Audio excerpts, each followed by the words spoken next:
All right, welcome to Cardiovascular 3. Let's go over the three-question warm-up. First question, which type of collagen is used in slippery tissues and which is used in bloody tissues? So remember, our mnemonic is a strong, slippery, bloody BM. So slippery is type 2 collagen, which is found in cartilage, in the vitreous body, and also the nucleus pulposus. And then bloody is type 3 collagen, which is found in blood vessels, granulation tissue, skin, the uterus, and fetal tissue. Next, what enzymes are used in the catabolism of norepinephrine? So the two enzymes are COMT, which is catechol O-methyltransferase, and MAO, which is monoamine oxidase. And the last one, what are the various clinical applications of atropine? So atropine can be used for lots of different things. Anesthesiologists use it to decrease airway secretions. It can be used as eye drops to dilate the pupils.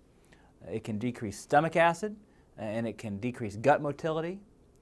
You can use it to decrease urgency in patients with cystitis or irritation of the bladder because it reduces bladder spasms. And we also use it sometimes during codes to treat bradycardia. All right, let's get going with the lecture. Hello everyone and welcome to our Step 1 video on cardiac output. The math in this one makes me a little woozy, so let's start before I get the vapors. All right, so let's talk about cardiac output. Now I'm sorry to say that there will be graphs today, but never fear, most of the physiology in Step 1 is not too difficult. Now first, what is cardiac output? Well, cardiac output is the volume of blood that is pumped out of the heart in 1 minute. So the equation for cardiac output is relatively simple. Cardiac output is equal to the stroke volume times your heart rate. So stroke volume is exactly what it sounds like. It's the amount of blood pumped out of the heart with each heartbeat.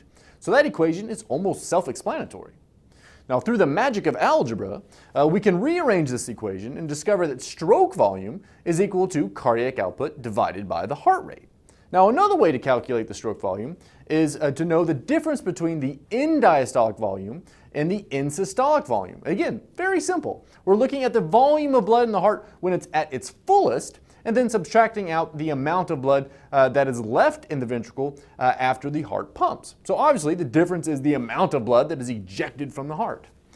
Now the next equation is not quite so simple. It's called the Fick principle or Fick equation. You got to really know this Fick principle. So the Fick principle allows you to ascertain the cardiac output by using the rate of oxygen consumption and the difference between the arterial and the venous O2 content. So cardiac output equals the rate of oxygen consumption divided by the arterial O2 content minus the venous O2 content. You may very well get a question that asks you to calculate one of these values given a certain set of information. Now the next topic is the mean arterial pressure. Mean arterial pressure, commonly abbreviated as P, is equal to cardiac output times total peripheral resistance. Now cardiac output is commonly abbreviated as Q, and then resistance is at least an easy one, it's abbreviated R. So that makes the equation very easy to remember. P equals QR, so PQR, just alphabetical. Now mean arterial pressure has another equation. Mean arterial pressure is 2/3 of the diastolic and 1/3 of the systolic pressure. So very clinically relevant because when you're dosing a lot of your cardiovascular medications in the ICU, like when you're dosing epinephrine or norepinephrine, you might be given the dose based on the patient's mean arterial pressure. So you might have an actual goal mean arterial pressure, and that's how you can figure that out. And so one way to do this is that it's twice the diastolic pressure plus 1 systolic divided by 3. So that's one easy way of doing that. Now pulse pressure is something different. Pulse pressure is systolic pressure minus your diastolic pressure. So it's basically the pressure involved in the pulsatile wave. So the difference between the systolic and the diastolic, that's easy to remember as well. And it's proportional to stroke volume. The higher the stroke volume, the more the pulse pressure. Now what else should you know about cardiac output? So well, how does exercise affect cardiac output? Well, it makes sense that it would increase. During exercise, cardiac output increases initially as a result of increased stroke volume. During sustained exercise, cardiac output is maintained primarily due to an increase in heart rate. If the heart rate is too high though, the diastolic filling pressure then becomes incomplete. So you can't fill up your ventricles. You're not allowing enough time for those ventricles to fill up because they just are contracting too quickly, which means that you're pushing out kind of an incomplete heartbeat. So the cardiac output actually goes down if your heart rate is too high. And that's why a highly elevated heart rate, like with things like atrial fibrillation and ventricular tachycardia, can cause a decrease in cardiac output, even though the heart rate is about 150 and above. Okay, so those are the major equations that are related to cardiac output that you're really going to need to know. So let's cover the effect of certain things on cardiac output. So the first thing we're going to talk about is preload and afterload. So think of preload as the pressure at end diastolic volume. So when the ventricles are at their fullest, right before contraction, think of that as the preload. And where does that diastolic volume of your heart come from? Well, it comes from your atrial volume. So in order to fill up a ventricle, it has to actually come from an atrium first. So atrial pressure, end diastolic pressure, those are measures of preload. So again, preload is ventricular end diastolic pressure, roughly equal to atrial pressure, which is roughly equal to central venous pressure. So your central venous pressure measurement that can be measured with, say, an internal jugular catheter or a subclavian catheter is actually a pretty good measurement of your preload. What about afterload? Well, afterload equals mean arterial pressure, which is proportional to peripheral resistance. So if you see mean arterial pressure or total peripheral resistance, sometimes they abbreviate that as TPR, these are all measurements of afterload, the pressure coming back at the heart. So what are some examples of how the preload can change? Well, preload increases with exercise slightly, and the reason for this is because as your muscles contract, they push more blood back up to the heart. That increases your preload. And by increasing your preload at the beginning of exercise, you actually increase your stroke volume. Cardiac output increases initially in exercise because of that stroke volume increase. Now, why does stroke volume increase? Well, one of the reasons is because preload goes up, like we just mentioned. Preload is also going to increase with increased blood volume. So if you overtransfuse a patient or if you overhydrate a patient, that's going to actually increase your preload. Pregnancy has an actually high preload as well. There's a lot of blood volume going on there. So you've got a lot of fluid on board during pregnancy. You'll have more blood volume, and that will increase that preload as well. Now, there are a couple of prototypical drugs that either decrease the preload or the afterload. First, we have venodilators. So your nitrates, like nitroglycerin, are actually going to decrease preload. Nitroglycerin venodilates the veins. And by dilating the veins, you're going to pool blood. You're going to pool blood into that venous system instead of getting it back to the heart. Now, what about a vasodilator? Not exactly the same thing. A vasodilator like hydralazine, that's going to decrease afterload. So hydralazine works mainly at the arteries. And by expanding those arteries, you decrease that pressure back on the aorta. All right, so definitely a lot of high yield stuff here. Now we're going to talk about cardiac output variables. Definitely very high yield, 4 to 5 star topic. And we talked about some of this already, but let's go into more detail about what affects our cardiac output and all the variables that go along with it. So first, again, let's go through stroke volume. So what affects stroke volume? Well, first we have contractility. So the harder the heart pumps, the more blood the heart is going to push out each time. And the reverse is true. If you contract less forcibly, then the stroke volume goes down. Now, what happens to stroke volume when you increase afterload? So if you have a lot of back pressure back onto that aorta from the rest of the body, it's going to be harder for those ventricles to push out a lot of blood against that back pressure from that aorta. So increasing the afterload is going to decrease your stroke volume. So how does increasing preload affect your stroke volume? Well, we just said that preload is another way of thinking about diastolic filling volume. So it's the amount of blood you're pushing into the heart, into the ventricles. So if you push more blood into the heart, the ventricles, you're going to expel more blood from your heart in general as well. So the stroke volume is increased when preload increases. So let's recap here. To increase your stroke volume, you can increase contractility, squeeze harder. You can decrease afterload, decrease that pressure pushing back on the heart, or you can increase preload, fill the heart with more stuff. Okay, so we mentioned contractility just now. How are we going to affect this? What increases contractility? Well, contractility and stroke volume increase with catecholamines, which the adrenergic receptors are going to then act on the heart. So what receptors are we talking about here in the heart? Remember, if you remember from our previous lectures, it's the beta-1 receptors. So beta-1 receptors are the major receptors on the heart. So how do the beta-1 receptors do this? Well, when stimulated, they actually increase activity in the calcium pump in the sarcoplasmic reticulum. So anytime you have more calcium inside of a cell, you're going to have more contractility in general in myocytes. So more calcium, higher contractility. That's a pretty good rule to remember. Okay, so what decreases contractility? Well, really just the reverse of what increases contractility, so beta 1 blockade. So when we give beta blockers, of course, it's going to decrease contractility. Heart failure decreases contractility. So if you don't have enough heart muscle there working, of course you're going to decrease that contractility. Acidosis can decrease contractility, as does hypoxia and hypercapnia. Your non-dihydropyridine calcium channel blockers, things like verapamil. So verapamil is the prototypical non-dihydropyridine calcium channel blocker. The other calcium channel blockers are dihydropyridine calcium channel blockers. They were primarily in the blood vessels. The non-dihydropyridines like verapamil are going to work at the heart as well. All right, so next we're going to look at some calcium physiology in the muscle. And again, remember our rule, more calcium, more contractility, but let's go through this as well. All right, everyone, welcome to another Lewis Notes, and we're talking about muscle cells today. And we've got this beautiful picture that I just wrote for you. You might want to take a minute to either just at least familiarize yourself with it or even write it yourself to get an idea of how calcium affects the myocyte. So we have a myocyte that's going to want to contract because that's going to be how your heart is going to function. And it's all about calcium. So let's go through some of these ways in which calcium either gets in or out of the cell. And before we do that, so we talked about in the lecture what causes the calcium to increase in a cell. Well, the big major change is that the sarcoplasmic reticulum releases a whole bunch of calcium, and then that's going to lead to muscle contraction. But we have to get to the point where that sarcoplasmic reticulum gets stimulated. And how do we stimulate a sarcoplasmic reticulum? With even more calcium. So calcium begets calcium in this situation. So let's go through sort of these different pathways in which we see all of our different electrolytes moving all over the place. So first, if we look over here we have a sodium potassium ATPase. And you'll notice there's no calcium involved there. So why am I even talking about this?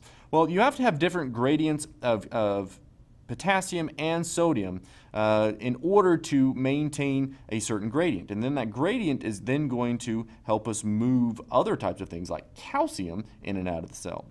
So in this case, we're moving sodium out, and then we have an extracellular sodium concentration, and we have an intracellular sodium concentration.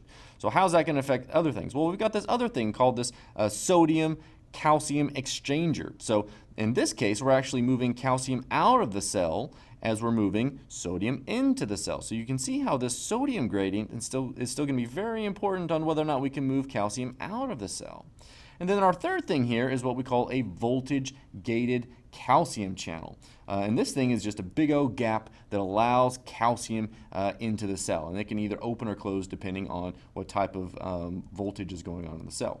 So that's one way we're going to get calcium in, and then we've got this other way in which we're going to leave calcium getting out with this other exchanger. So as soon as this calcium level right here gets high enough, then that's going to move over here to our sarcoplasmic reticulum. There's another just random transporter here that we're not going to even really talk about. That's going to increase or at least stimulate the desire for that sarcoplasmic reticulum to take all of its calcium that it's got built up and then shoot it out of the cell and then lead to muscle contraction. So why is any of this important? Well, what's important is that we have a lot of drugs that will affect on some of these transporters here. So if we look at something like this ATPase, this sodium potassium ATPase, digoxin will shut this down. And that will effectively change the gradient of sodium that's in and outside the cell. So if we shut this down, then we're effectively going to be decreasing our extracellular sodium. And if we don't have a lot of sodium out here, there's not going to be much of a gradient to want sodium to come back in. So that's going to shut down this thing right here, which is going to effectively increase our overall calcium. So what does digoxin do? Remember, it increases contractility, and that's because it's maintaining more of this calcium gradient on the inside.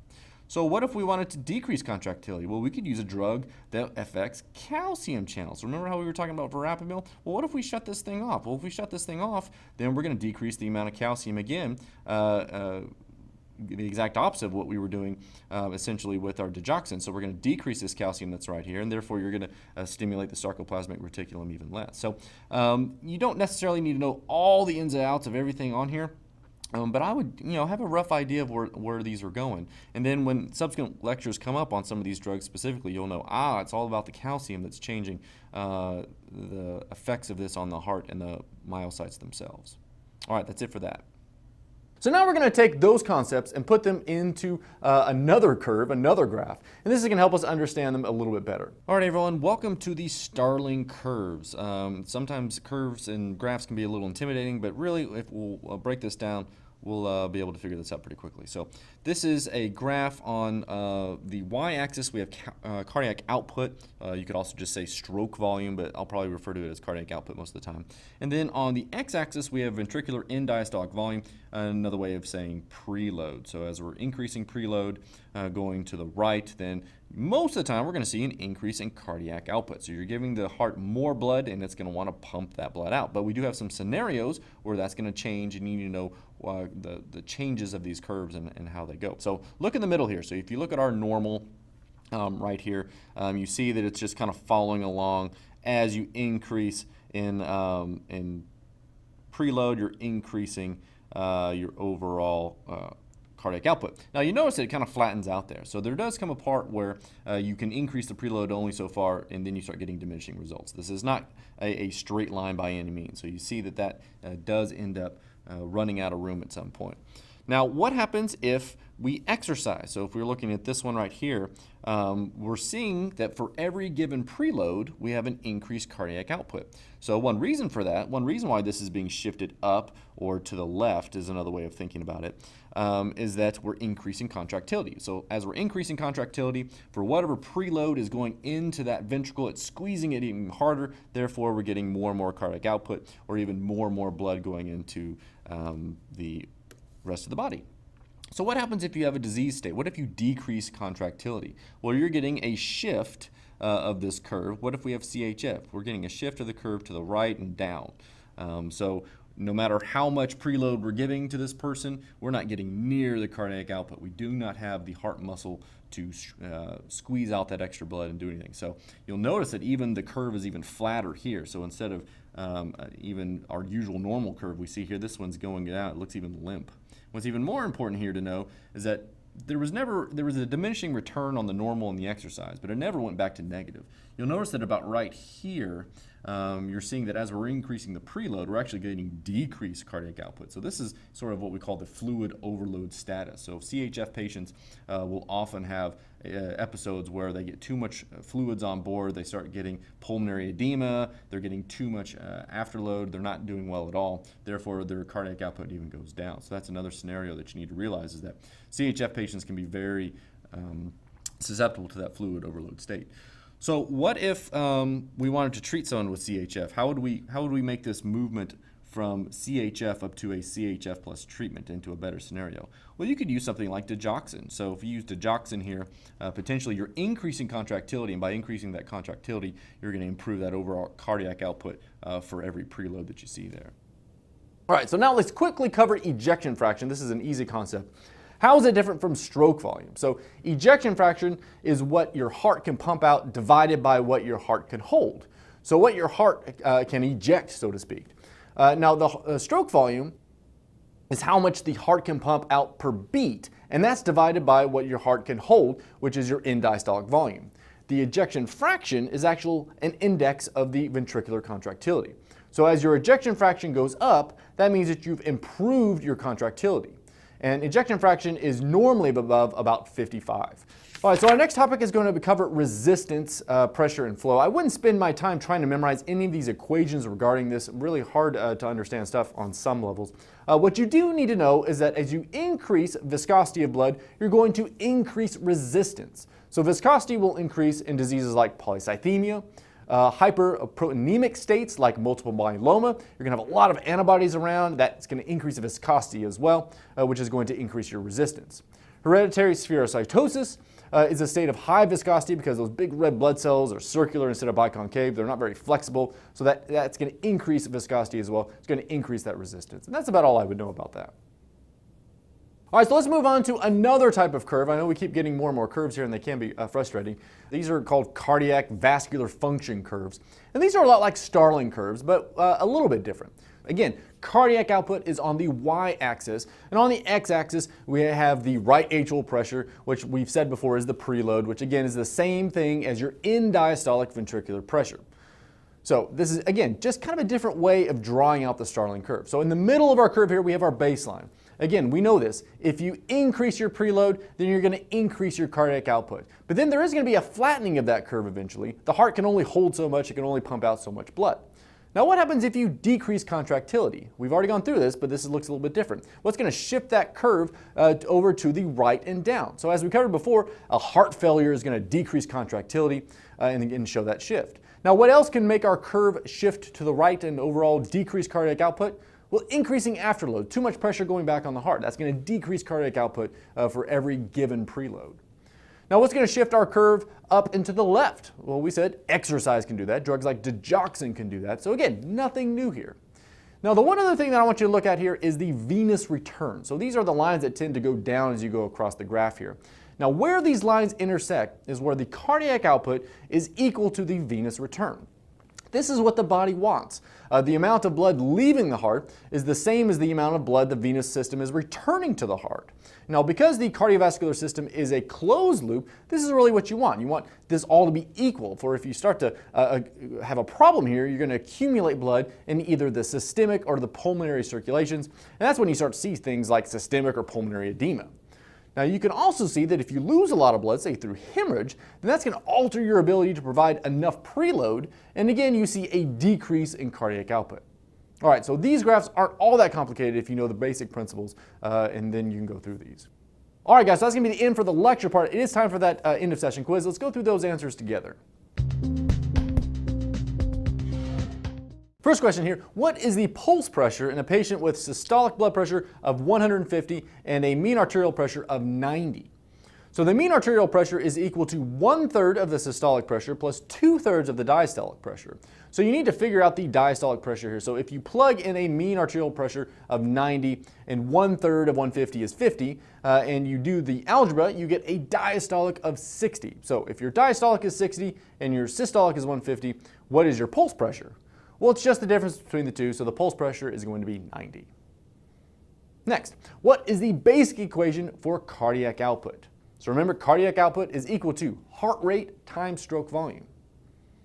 What is the Fick principle is the next part of this. So this is cardiac output is going to be equal to the rate of oxygen consumption divided by the difference between your arterial and venous O2 contents. Next question. How can the myocardial oxygen demand be decreased in circumstances where the heart is ischemic? So same ideas that we talked about before. We're going to decrease afterload, so you're going to reduce systemic blood pressure. You can decrease contractility. You can use a beta blocker to do that as well. And you can decrease heart rate. Again, beta blockers work great, or those not in dihydropyridine calcium channel blockers can decrease heart rate as well. Next question. What can make the stroke volume increase for a given preload? So increased contractility or increased entropy, which can be accomplished by a few things. Sympathetic stimulation, remember those beta-1 receptors. Giving inotropic drugs, you can give catecholamines, but more often we give digoxin for long-term use. Or by increasing intracellular calcium or decreasing extracellular sodium, when we went through that whole thing before with the graph, which is what, again, digoxin does. Next, what factors affect stroke volume? So there are three main things that affect stroke volume: afterload, preload, and contractility. And then you can take it to the next step and say what factors affect each one of those. Well, things like squatting might increase your afterload, and drugs like ACE inhibitors and hydralazine will decrease afterload. Preload will increase with exercise or with increases in blood volume like transfusions or IV fluids, and then also with pregnancy. And then venous vasodilators like nitrates will decrease preload as well. And then on contractility, you're going to see an increase by catecholamines, like we talked about before, a digoxin. Contractility will be decreased by heart failure, acidosis, hypoxia, and then beta blockers and our calcium channel blockers like verapamil. Next, what is the heart ejection fraction? So ejection fraction is an index of ventricular contractility. It's equal to stroke volume divided by the end diastolic volume. All right, guys, that's going to be the end of Cardiovascular 3. I hope you learned something. I'll see you next time.